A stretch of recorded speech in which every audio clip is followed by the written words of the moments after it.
வணக்கம் நேயர்களே. அனுமன் ஜெயந்தி வெள்ளிக்கிழமை, மார்கழி அமாவாசை மூல நட்சத்திரத்தில் வருகிறது. சிறு திருவடி என அழைக்கப்படும் மாருதி, சொல்லி செல்வர், சுந்தரர், இப்படி அனுமனுக்கு பல பெயர்கள் உண்டு. ஆனால் அவர் வல்லமை படைத்தவர், பல பராக்கிரமசாலி என்பது உங்கள் எல்லாருக்குமே தெரியும். இவருக்கு வடைமாலை செலுத்தி வழிபட்டால் எந்த விதமான தோஷங்களோ பிரச்சனைகளோ தொல்லைகளோ எல்லாம் நீங்கிடும். அதனாலே இவருக்கு மிளகு வடை. ஏன் மிளகு வடை தான் செய்து இவருக்கு செலுத்துகிறாங்க? மற்ற சாமிக்கெல்லாம் எதுவும் செய்யத்தில்லையே, இவருக்கு மட்டும் எதுக்கு மிளகு வடை அப்படின்னு சொல்லிட்டு ஒரு கேள்வி எழலாம் அவங்களுக்குள்ள. ஆனால் என்னென்னா, வாயு புத்திரர் அஞ்சனைக்கும் பிறந்தவர் தான் இவர். அதனால் இவர் வாயு புத்திரன்றதே பேர் இவருக்கு. இவர் என்ன பண்ணார்? ராமருக்கு சேவை செய்வதில் தான் இவருக்கு ஈடுபாடு. ராமருடைய பக்தன், பயங்கரமான பக்தர். ராமர் பேரை சொன்னாலே இவர் எல்லாமே நடந்துடும். ராமரே கூட இவர் சொன்னாலே போதும், ராமா ராமான்னா இவர் ஓடி வந்துடுவார். ஏன்னா அந்த அளவுக்கு ராமருடைய மேலே ஒரு அன்பு, பக்தி எல்லாம் கொண்டவர் ஆஞ்சநேயர் பகவான். அவருக்கு சேவை செய்து களைப்பாயிறாங்களே சொல்லிட்டு இவங்க அம்மா இருக்காங்களே அஞ்சனாவுக்கு ரொம்ப மன வருத்தம். அதனால் சரி என்ன பண்ணுறது சொல்லிட்டு பிள்ளைக்கு களைப்பு வந்துடக்கூடாது அப்படின்னு சொல்லிட்டு உளுந்து வடை மாலையை தயாரித்து கொடுக்குறாங்க அவருக்கு. இது ஒரு பக்கம். அதனால் இவருக்கு மிளகு வடைனா ரொம்ப பிடிக்கும். உளுந்த வடை, மிளகு வடைனா ரொம்ப பிடிக்கும். அதனால் இவர் என்ன பண்ணார்? சிறு வயசில் விளையாடிட்டே இருக்கும்போது சூரியனை பழம் நினச்சி பசி எடுத்துக்கிச்சு. சூரியனை பழம் நினச்சிக்கின்னு வேகமாக சூரியனை நோக்கி போனார். போகும்போது அந்த நேரம் சூரிய கிரகணம் நடத்த வேண்டிய ஒரு நேரம் நடக்கணும்.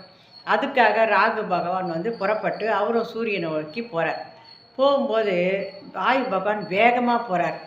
ராகுவால் இவரை முந்திக்கிட்டு போய் சூரியனை பிடிக்க முடியல. இவரும் எவ்வளோ அப்புறம் என்ன சொல்கிறாரு?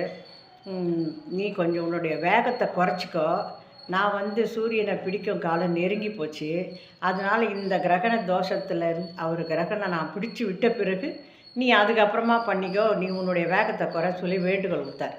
அப்போ கூட இவரால் வாயுபுத்திரனுக்கு அவருடைய வேகத்துக்கு இவரால் ஈடு கொடுக்கவே முடியல.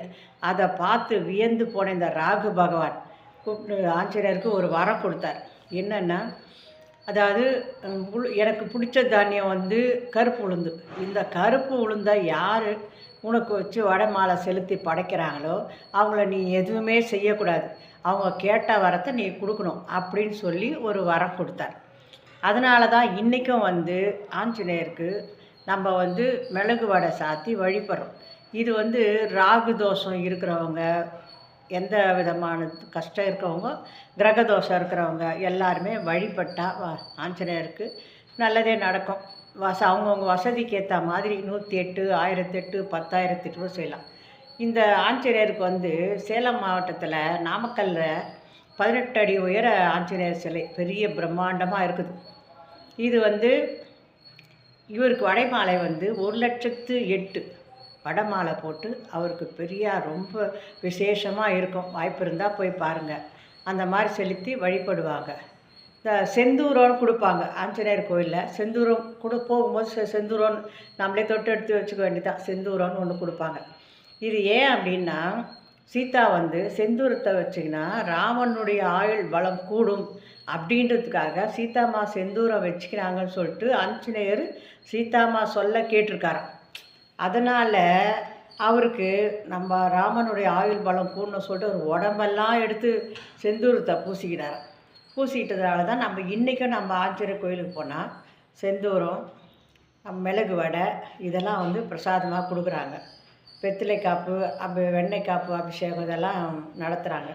எல்லாமே நடக்கிறாங்க. நாமும் எந்த குறை இருந்தாலும் வடை மாலை செலுத்தி எல்லா பிரச்சனையும் போக்கி புது ஆண்டில் வளமோடு வாழ்வோம். நன்றி, வணக்கம்.